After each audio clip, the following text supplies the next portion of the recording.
abordagens e coisas caóticas. Eu tava falando aqui com o Caio no chat do YouTube aqui sobre as classes. A gente não falou, né? Bárbaro é uma classe legal também. De ter em barco. Enfim, o que eu tava falando? Um momento muito interessante de combate marítimo é o momento da abordagem entre as embarcações, né? O combate marítimo em si, a distância, né? Taca ali balestra, canhão, magia, quer que você queira utilizar nesse caso. Mas a abordagem é talvez o momento mais esperado pela galera, por exemplo, que joga de melee, né? Que joga de combatente físico. Porque sem isso os caras ficam tipo, e aí? Beleza, eu faço o que com isso?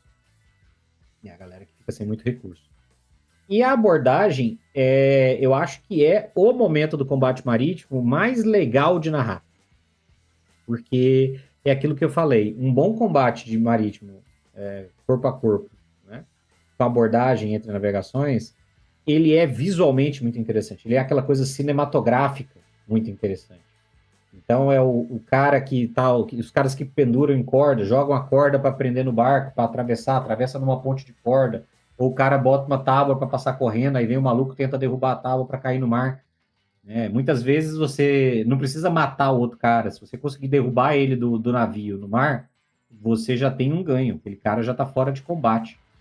Ele não vai conseguir voltar a tempo porque o barco não foi preparado para ninguém cair da embarcação naquele ponto. Então, existem muitos elementos, a gente já falou muitas vezes sobre como tornar combates mais interessantes no D&D, por exemplo. Existem muitos elementos do combate em abordagens que servem para isso. Os elementos circunstanciais que você vai utilizar. Então, a acrobacia, o barco está numa situação ali em que ele pode ser terreno difícil, se a abordagem acontece com o mar agitado. Você pode tentar cessar a abordagem afastando os barcos um do outro. Você está jogando numa campanha de grandes navegações, ou se você está jogando D&D, por exemplo, e você já tem pólvora, ou você já tem, por exemplo, artífices com armas de fogo, mágicas, você vai ter os caras com um mosquetezinho lá, ou uma pistola, e o cara dando um tiro, porque ele vai dar um tiro com a pistola, vai guardar a pistola e vai puxar o sabre. Então você vai ter uma rodada, às vezes, de combate à distância, de curta distância, antes da coisa degringolar. Então tem um componente visual muito massa para você fazer um combate de abordagem. E eu acho que, como mestre, é legal você enfatizar isso nos seus personagens. Então, esse é o momento em que você pode dar bônus para as grandes ideias de movimentação, de acrobacia, de que você vai fazer? Eu vou tentar dar um bico no cara para ele cair do barco. Pô, isso talvez fosse um ataque desarmado, você não é monge, então você não tem bônus, o dano é menor. Não, cara. Leve em conta o que ele está tentando fazer ali. Claro, submete eles às mesmas situações. Se alguém quiser tentar derrubar o cara do barco, acontece. Eu narrei na Corte do Fim do Mundo, a primeira sessão começou com um combate, começou com um grupo de sarruaguin, tentando invadir o barco para levar os personagens como escravos e tal.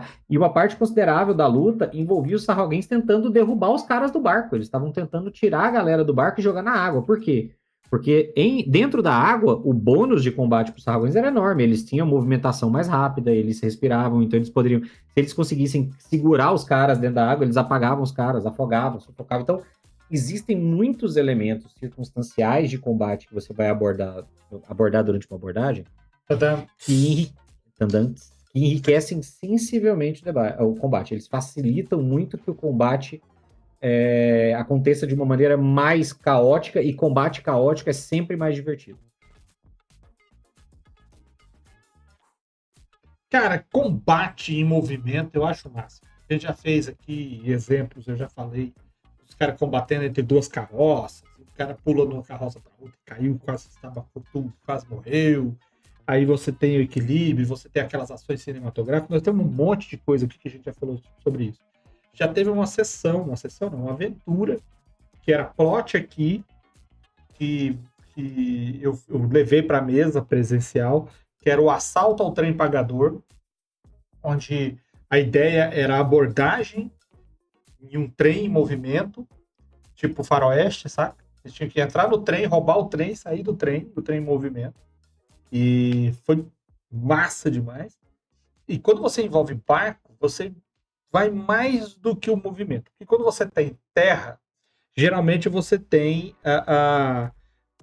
o plano, você trabalha com o plano e você trabalha com o que está acima. Então você sobe do plano ou desce para o plano, porque o plano é o chão. Então normalmente você sai do chão para um patamar acima. Ok? Visualize isso que eu estou falando.